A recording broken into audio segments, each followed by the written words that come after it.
M11-9 states that on May 20th, 2013, the Board of Directors for Auction.com declared a cash dividend of 50 cents per share payable to stockholders on record on June 14th. The dividends will be paid on July 14th.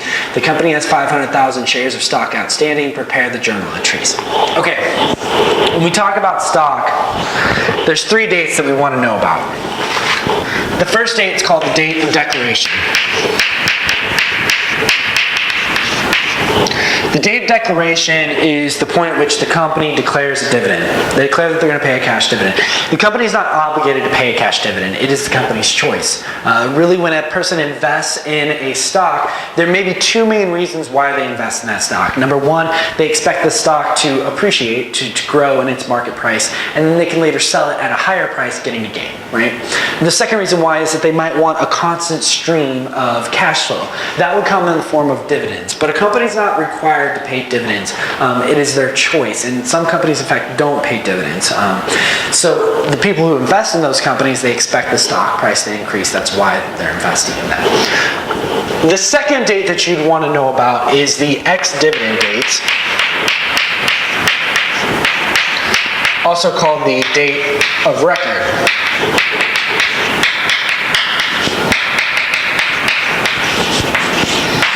On the date of record, there's no journal entry that's actually made. This date is important though because everyone who holds the stock at this date, they're the ones who get the dividend. A company might declare at an earlier date, we're going to pay a stock dividend, and they'll say we're going to pay the stock dividend, or excuse me, the cash dividend. We're going to pay a cash dividend to everyone holding the stock at this date. They're referring to the ex-dividend date. What is that date? It's this date right here. So that affects the stock price up until that point, right? Because people are expecting that if they hold the stock during that time, they're going to get the dividend. After this date's over, it doesn't matter who the stock trades to, because the people who held the stock as of this date, they're the ones actually getting the dividend. The last date that is important is the payment date. The payment date is the date that we actually pay out the cash dividend, okay? So this is the date in which we reduce our liability and credit our cash to actually pay out the cash dividend. So let's apply these 3 dates to our problem. On May 20th, 2013, it tells us that the company, the Board of Directors for Auction.com, declare a cash dividend. Their cash dividend is 50 cents on every share that they have. It tells us that they have 500,000 shares multiplied out by our 50 cents gives us our 250. This is the amount that we're declaring for a dividend. In order to show that in accounting records, we debit dividends declared, and we credit dividends payable. This dividends payable is a liability. We'll have to pay that out, and we do so under the payment date. So we have 250,000 here, 250,000 here. Don't forget, this dividends declared guy, this is a temporary account. Ultimately, this account will get closed to retained earnings during the close process. Okay, so this is a temporary holding account. Eventually, we'll close it during our closing journal entries. It's that second closing journal entry that we practiced in chapter 4.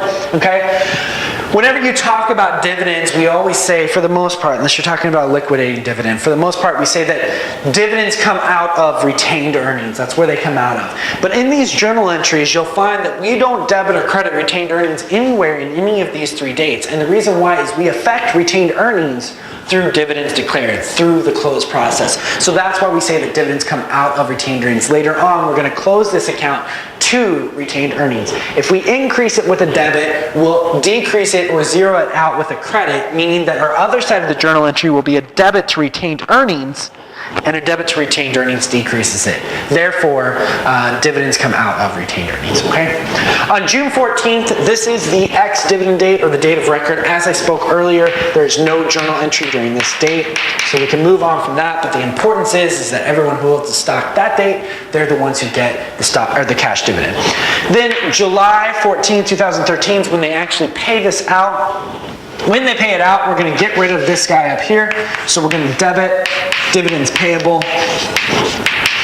at 250, and we're going to credit cash because we're paying a cash dividend. All right. Those are your basic journal entries related to dividends. If you have any questions, please let me know.